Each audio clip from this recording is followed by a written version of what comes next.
시청자 여러분 안녕하십니까. 뉴스데일리 베스트 미네커입니다. 김기현 국민의힘 대표가 오는 15일 바로 내일이죠. 취임 100일을 맞습니다. 취임 100일을 맞아 김기현 대표에 대한 여러 가지 평가들이 오늘 언론 보도로 이어지고 있는데 여러분들께서는 어떤 평가들을 하고 계신지요? 100점 만점에 몇 점을 주시겠는지요? 이것과 관련한 저 나름의 평가를 이번 영상에서 한번 해보도록 하겠고요. 요즘 우병우 전 민정수석이 언론의 이름을 오르내리고 있습니다. 얼마 전 중앙일보와의 인터뷰가 그 발단이 되었는데 아무래도 핵심은 내년 총선에 대한 출마 여부인 듯합니다. 이런 가운데 한때 친박 인사로 분류되었던 윤상현 의원이 우병우 전 수석의 총선 출마와 관련한 자신의 입장을 밝혔습니다. 이 소식도 함께 전해드리도록 하겠습니다. 자, 우선 앞서 말씀드렸다시피 김기현 국민의힘 대표가 내일 취임 100일을 맞습니다. 그런데 그보다 앞선 2년 전 김기현 대표가 원내대표로서 취임 100일을 맞은 적이 있었는데요. 그때 언론의 평가를 제가 좀 찾아보니까 긍정적인 평가들이 많았더군요. 먼저 민주당이 도식했던 상임위원장 배분을 11대 7로 되돌리고 21대 국회 후반기에 법제사법위원장을 넘겨받기로 한 것이 대표적인 성과였습니다. 실제 지금 법사위원장을 국민의힘이 맡고 있고 170석에 육박하는 거대 야당을 견제하는 최소한의 장치로 작동하고 있습니다. 또한 당대표 권한 대응으로 치른 6.11 전당대회도 매우 성공적이었다는 평가를 받기도 했는데 결론적으로 170석의 거대 여당을 상대로 협상력을 발휘하며 정권교체의 어떤 발판을 마련했다는 긍정평가가 많았습니다. 그리고 또 한 번의 100일, 이번엔 원내대표로서가 아닌 당 전체를 아우르는 당대표로서 취임 100일을 맞았습니다. 자, 오늘 나오고 있는 김기현 당대표 취임 100일에 대한 평가성 보도를 보니까 2년 전 원내대표 100일 때보다는 여러 가지로 아쉬움이 많이 남는다는 평가가 대다수인 듯합니다. 여러분들께서는 어떻게 생각하시는지요? 어떤 평가들을 내리고 계시는지요? 기억하고 계시다시피 김기현 대표가 당대표로 선출된 지난 국민의힘 전당대회에서의 최대 화두는 이른바 당정일체였습니다. 지난 이준석 대표 체제에서의 불협화음으로 넌더리가 난 당원들의 최대 바램과 염원이기도 했었는데요. 일찌감치 윤석열 대통령과 대통령실과의 당정일체를 강조했던 김기현 당시 후보가 해당 이슈를 선점하면서 당원들의 지지를 얻을 수가 있었고 2차 투표 없이 1차에서 무난히 당선됐습니다. 자, 이런 측면에서 지금까지의 100일은 즉 당정일체라는 측면에서는 후한 점수를 주고 싶은데요. 대통령실과의 관계를 강화해 당의 안정을 이룩해 했다는 평가가 나오는 이유이기도 합니다. 하지만 이게 동전의 양면처럼 이중적 평가가 나오기 십상인데 이준석처럼 대통령 또는 대통령실과 엇박자를 내면서 계속해서 딴지를 거는 행태가 반복되면 나름의 비판이 제기되기 십상이고 반대로 당정일체에 충실하는 김기현 대표 같은 경우엔 당이 대통령에 너무 종속되어 있다. 당이 대통령의 거수기로 전락했다는 등의 비판이 나오기 마련입니다. 즉 어떤 경우에도 비판이 제기될 수 있는 부분인데 어떠한 경우에도 비판을 받을 거라면 개인적으로 저는 후자 쪽을 선택하는 게 낫다고 생각합니다.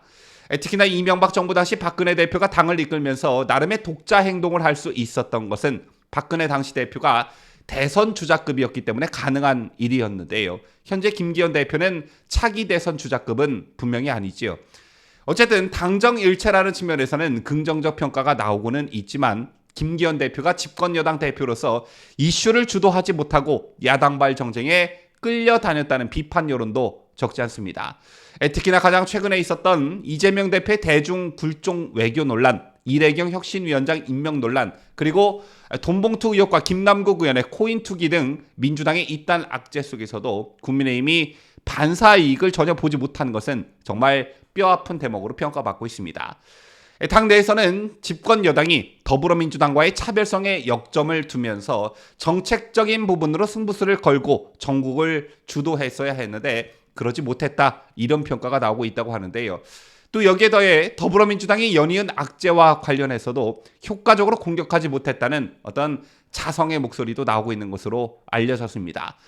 그러는 사이 지지층 결집을 통해 자신의 사법 리스크를 돌파하려는 이재명 민주당 대표의 전략에 말려들었다. 이런 평가도 동시에 나오고 있습니다. 저는 개인적으로 대선 전, 즉 국민의힘이 야당일 때와 대선 후 국민의힘이 여당일 때는 분명히 달라야 한다. 뭐가 다르냐?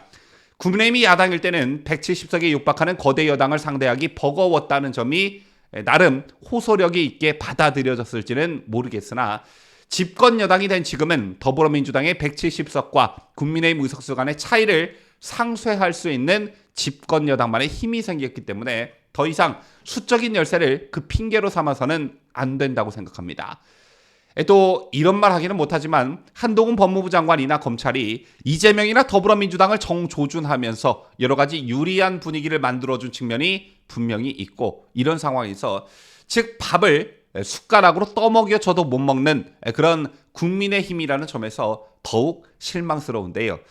여기에 더해 큰 틀에서 대통령과 대통령실 그리고 집권 여당인 국민의힘이 한 팀이라면 윤석열 대통령만 보이고 국민의힘은 보이지 않는다는 것도 문제인 듯합니다. 즉 민노총과의 전쟁, 태양광과의 전쟁, 민주당발 비리와의 전쟁, 또 북한과 중국과의 전쟁 등등등 이런 굵직한 싸움들에서 윤석열 대통령만 보이고 국민의힘은 보이지 않는다는 건데요. 제가 누차 강조드리지만 국민의힘 특유의 웰빙 정신, 선비의식이 뿌리 깊이 박혀 있기 때문이라고 저는 생각합니다. 즉 고질적이고 체질적인 부분이라 볼 수 있는데 이런 것들이 언제쯤 개선이 될지 속이 타들어갈 지경입니다. 어쨌든 김기현 대표 취임 100일을 맞아 어떤 강도 높은 비판을 하고 싶은 심정이 정말 굴뚝 같지만 앞으로 다가올 시간들이 더 중요하기 때문에 앞으로 잘하라는 바람을 담아 말하고 싶습니다. 또 100일로 김기현호를 평가하는 것도 이른 감이 없지 않기 때문인데요.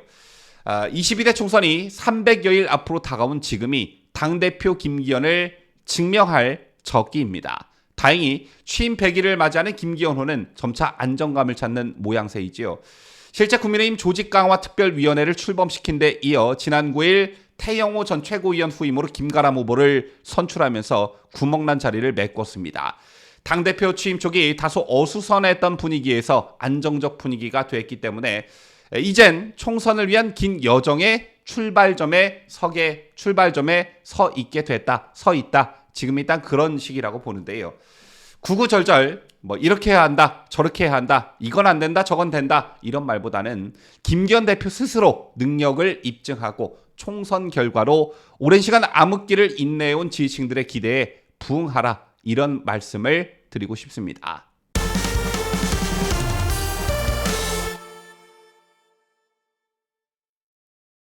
자, 다음 소식입니다. 우병우 전 수석에 대한 얘기를 좀 해볼까 하는데요. 우병우 전 수석의 이름이 언론에 다시 거론되기 시작한 계기는 얼마 전 중앙일보와 가진 인터뷰에서 우 전 수석이 국가를 위해 할 역할이 있나 생각 중이라고 말한 대목이 있었습니다. 사실 이런 말이 있고 없건 간에 우 전 수석이 언론과 인터뷰를 가졌다는 그 자체만으로도 여러 가지 정치적 해석을 나올 수 있는 부분이 있었고 실제 여러 가지 말들이 나오고 있는데 오늘 윤상현 국민의힘 의원이 우병우 전 수석과 관련한 발언을 내놓았습니다.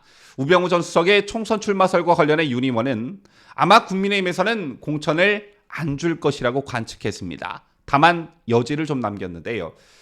윤상현 의원은 찬성 반대를 떠나서 정치라는 건 본인의 뜻대로 하는 것이라면서 국민적인 정서는 녹록치 않지만 본인의 고향이 경주 영북 아니냐, 그곳에선 우 전 수석을 어떻게 볼지 모른다, 이렇게 말했습니다. 자, 이어 윤 의원은 본인은 아마 명예회복을 하고 싶은 정치적인 동기를 가질 것이라고 덧붙였는데요. 제가 주목한 발언은 바로 다음 대목입니다. 조국 전 법무부 장관의 총선 출마 가능성이 제기된 것과 관련해 윤 의원은 우 전 수석과 조국 전 법무부 장관은 좀 다른 것 같다면서 조국 같은 경우에는 1심에서 2년형이 떨어졌고 계속 재판 중이고 우 전 수석은 이미 형을 끝냈고 사면 복권도 됐다. 이제 본인이 자신의 정치적 운명을 알 수 있기에 본인이 뜻하기에 달렸다고 설명했습니다. 또한 우 전 수석이 고향인 경북 영주에 출마 시 당선할 가능성에 대해서 윤 의원은 그건 자세히 모르겠다면서도 그쪽 지역은 박근혜 전 대통령에 대한 정서가 아주 강하다고 부연했는데요. 제가 왜 윤상현 의원의 발언을 인용해서 우 전 수석에 대한 얘기를 꺼내 들었냐면 윤 의원의 말 속에 우 전 수석의 총선 출마에 대한 답이 들어있기 때문입니다. 지금 언론에서는 조국이 문재인 정부의 민정수석이었다라는 점, 그리고 우병우 전 수석이 박근혜 정부에서 민정수석이었다는 공통점을 들어 이 둘의 총선 출마설을 어떤 대등한 입장에서 비교하면서 바라보고 있습니다. 하지만 어떻게 이 둘을 동일 선상에 두고 비교할 수 있는지 저는 개인적으로 이해가 가지 않습니다. 윤의원의 말처럼 조국 같은 경우에는 1심에서 2년형이 떨어졌고 계속 재판 중에 있지만 항소심에서 무죄 판결이 나오기는 거의 불가능한 상황입니다. 반면 우 전 수석은 이미 형을 끝냈고 사면 복권도 된 상황이죠. 따라서 일단 두 사람의 상황부터가 다른 것이고요. 또 두 사람 모두 각 진영에서는 정치보복의 희생양이라는 평가를 받고 있지만 진영 논리를 떠나 조국에게 과연 정치보복의 희생양이라는 평가를 내릴 수 있을까? 과연 몇 안 되는 조국을 추종하는 사람들 빼고는 대다수의 국민들이 그렇게 생각할까? 저는 그렇지 않다고 봅니다.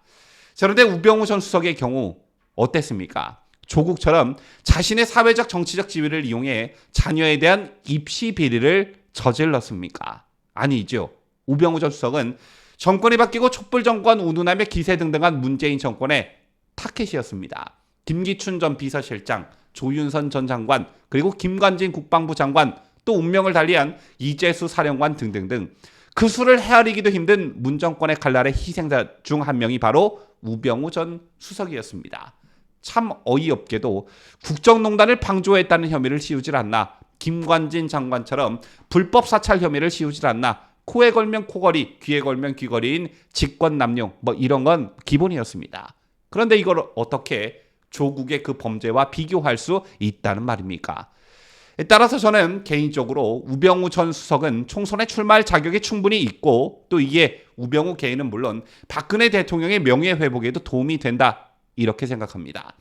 국민의힘에서 부담스러워서 공천을 주지 않는다면 우병우 자신의 고향에서 무소속으로 출마해 지역민들의 선택을 받고 당선 후 국민의힘에 입당해서 활약하는 것도 나쁘지 않은 방법 중 하나라고 생각하는데요. 여러분들께서는 어떻게 생각하고 계신지 궁금해집니다. 지금까지 저는 자유대한민국을 소화하는 뉴스데일리 베스트 민앵커였습니다.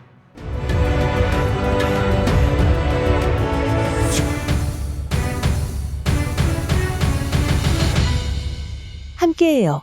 뉴스데일리 베스트.